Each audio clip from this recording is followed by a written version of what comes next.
I want to set a timer because I will talk too much. Hey friends, I hope you're doing well and having a great day so far. We back, baby. Another episode of the podcast. I'm also, whoa, what is this little, I don't know. Can I zip this up and it look less weird? Oh my God, can I just put it around there? Maybe that'll be better. I love this sweatshirt, kind of. I mean, it is branded. I've been branded. But it's very much, it makes me feel like I'm a real dad. Okay. Fuck. Okay, so today I wanted to talk about an excerpt that I read from this book, Letting Go. Can you, I have the brightness up very much because it is not bright and I don't have my lights available to me right now. But this book, link will be in the description if you want to check it out. But it's called Letting Go, The Pathway of Surrender by David R. Hawkins. I have already listened to this book on Spotify and it was just, there were too many good gems that I was like, I have to buy a physical copy so that I can read it and highlight the shit out of it. So I did that and I am like, I'm only 60 pages into it, but I just read a part that was about blame. And it really resonated for me because I have a tendency to get stuck in these loops. And part of it is my codependency, and part of it, I think, is because I don't have the capability of talking to the people about my feelings because they lack the emotional capability or maturity to sit through a conversation and hear really, really tough things from me about how their behavior has hurt me. So I end up getting in these loops of conversations and fights in my head with those people, like just wanting to rid myself of the words and the stories that weigh me down so much because of the heartbreak that they have perpetuated in my life. Which makes sense. Like a lot of these are towards my parents, but it's not fair to me. It's not fair because it's taking my energy away in the moment and putting it on something that can't be controlled and does have a way to get out of my system. I keep going back to it because I'm pretty sure that it's keeping me a victim. It keeps me able to access self-pity for myself and make excuses for myself. And I did that unconsciously for 30 fucking years or more. And I'm over it. Like I'm fucking over it. And I'm catching it more quickly, right? I notice when I'm having these conversations in my head and or saying things out loud to somebody who isn't there, who couldn't hear those words even if they were in front of me. I don't like that I'm basically giving my power to them. I'm giving it back to them and allowing them to keep me in a negative emotional state when I can choose differently. I think that I have also made some goals for 2025 that are going to help me unpack these things. I think that it requires me stating my truth to these people, whether they hear it or not. And it's scary to think about doing that, but I think if I get past the fear, I can already feel like the peace and the release that it would give me if I was to like write out a letter and send it to my parents or make a video and send it to my parents and let them see and hear how their behavior has affected me. And, you know, I don't have a guarantee that they will hear it or listen to it, but to get it off of my chest, I think would just give me a lot of peace. I think it's also because things just keep coming back up for me that I had forgotten or had been repressed, but now that I am like an emotionally stable and regulated place, now that I'm out of all of these toxic relationships, they come back up and I don't anticipate it, right? Like it's watching a show, seeing somebody else in a situation that is similar to one that I was in, but I had forgot about, and it comes up and I'm like, oh shit, that wasn't great.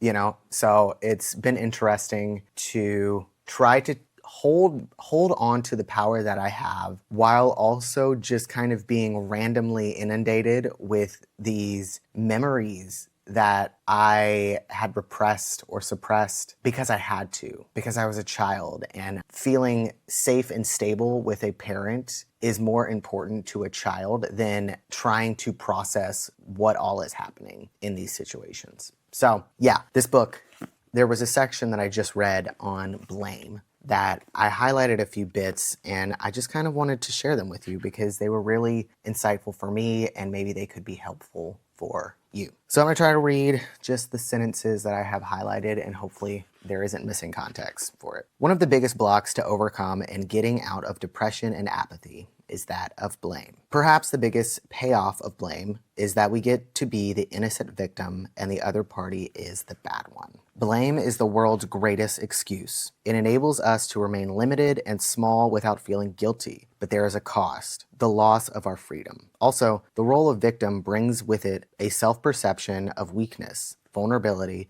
and helplessness, which are the major components of apathy and depression. The first step out of blame is to see that we are choosing to blame. We have to be honest and realize that we are blaming because we choose to blame. This is true no matter how justified the circumstances may appear to be. It is a totally different situation to see that we choose to blame rather than to think that we have to blame. Blaming others or ourselves is simply not necessary. In truth, blame is just another one of the negative programs that we have allowed our mind to buy because we never stopped to question it. To overcome blame, it is necessary to look at the secret satisfaction and enjoyment we get out of self-pity, resentment, anger, and self-excuses, and to begin to surrender all of these little payoffs. The purpose of this step is to move up from being a victim of our feelings and choosing to have them. It is the very nature of the smallest part of ourselves to think negatively, so there's an unconscious tendency to agree readily to its limited viewpoint. Depression and apathy, therefore, result from the willingness to hang on to the small self and its belief systems, plus the resistance to our higher self, which consists of all of the opposites of the negative feelings. It is the nature of the universe that everything in it is represented by its equal and opposite. In the human psyche, every feeling has its opposite. The way out of negativity is, therefore, the willingness to acknowledge and let go of negative feelings and, at the same time, the willingness to let go of resisting their positive opposite. We see that we have really been suppressing a desire to forgive, and as we let go of the resistance to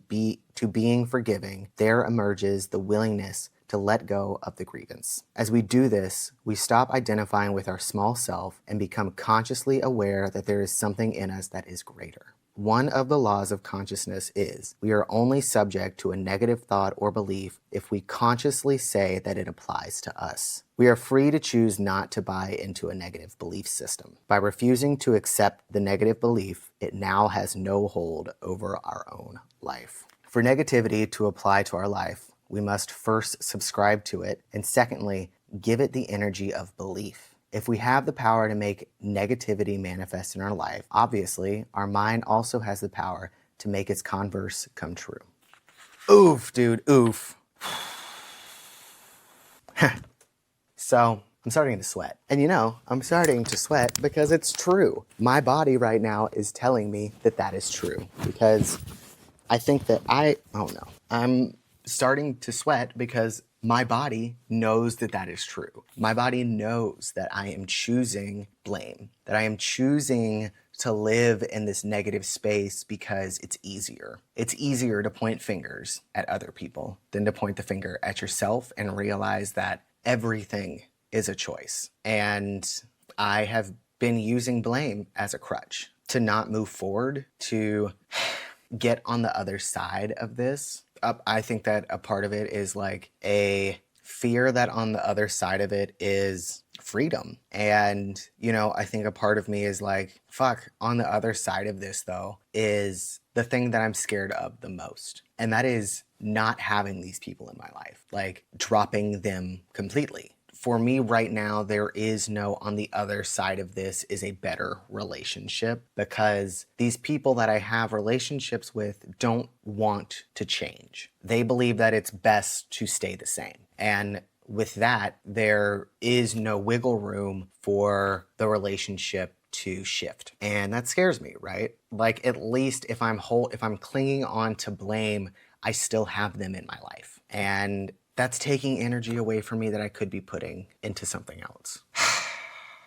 So, like I said, I think that I am going to make it a goal in 2025 to concretely end these relationships by stating my truth to these people, whether they hear it or not. And it's going to take a lot of effort on my part. I think that a part of me believes that putting all this effort into my truth is going to build resentment towards these people. But that's only if I think that this action is benefiting them. I only need to be doing it if I think it's benefiting me. So that's been a big pill to swallow for me. Yeah, I love this book. And this is like, I think that this is one of like 10 or 11 books in this series that I am just mildly becoming obsessed with because I can't wait to see what else is in this book and in the rest of these books because, ooh, they're very like not coddly books. Like how do I speak about this in a way that makes sense? So like when I read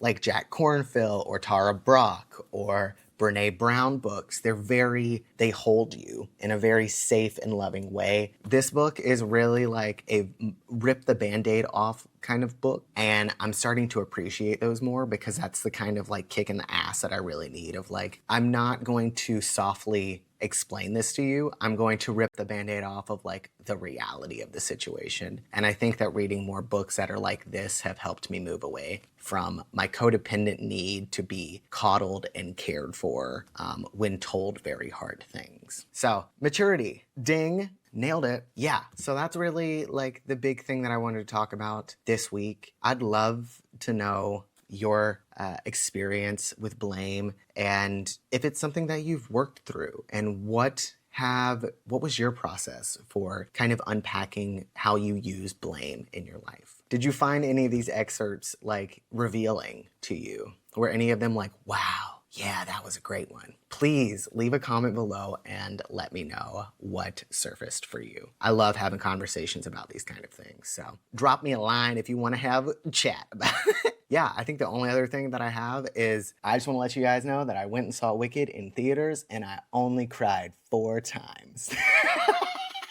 I had to go to the first show on a Wednesday morning and I had to pull my hood up so that people wouldn't see me weeping throughout the movie. So that was fun for me. But it really was. It was so beautiful. And they did such a magnificent job, in my opinion, of portraying the show in such a vivid way without losing its integrity. Because I think the thing that resonated the most for me was that I'm pretty sure that there were songs that were just not pre-recorded, but they just recorded it live when they were shooting it. And I have the utmost respect for Cynthia and Ariana for doing that. Because to me, that upholds the theater background of it. I think that was what I was really worried about, was that it was going to be pre-recorded and it wouldn't feel new. And the way that those two women just put their own touch on it it was like both of them perfectly held the original songs and how they were sung and put their own little twist on it, like in riffs, in holding on to points, like in Popular. It was just done magnificently. And I only recently learned like a couple of weeks ago that this is part 1. And I'm like, oh my God, they did it to where this is where the intermission would be in the show for me to go outside and cry more. So it was just so good. And I think that I might have a crush on Ariana Grande. And I never thought that would happen. So if anybody knows Ari, send her my information and be like, this might be your person. Codependent living in the fantasy of Oz, you know? I think it's funny too because she is dating Bach from the movie and Bach is me. There is one line where this man, he like gives Glinda his handkerchief and was like, here, you can have this. I have a lot more. I cry a lot. And I was like, fucking me. So that was fun. And they're actually dating in real life now. And I'm like, wait, but me, hold on, wait. So Ariana, hello? Okay. So yeah, I think that's all I got for this week, y'all. I have really appreciated all of the love and support with videos being random and the schedule changing a little bit so that I have more time to focus on fixing up the house and getting this move in action. I very much appreciate all of the love and the support and the kindness that comes from y'all. It means the world. So yes, if you are interested in checking out this book, I will put the link in the description for the physical copy link, and I will also put a link to an audiobook that is on Spotify if you want to give it a listen. So, Dr. Hawkins, you're the shit. Thanks for such a wonderful resource. Okay, friends, well, I hope that you guys have a wonderful rest of your day, and thank you so much for choosing to spend your time with me today and listen to my stories and my sharings. And until I see you guys next time, be well, friends.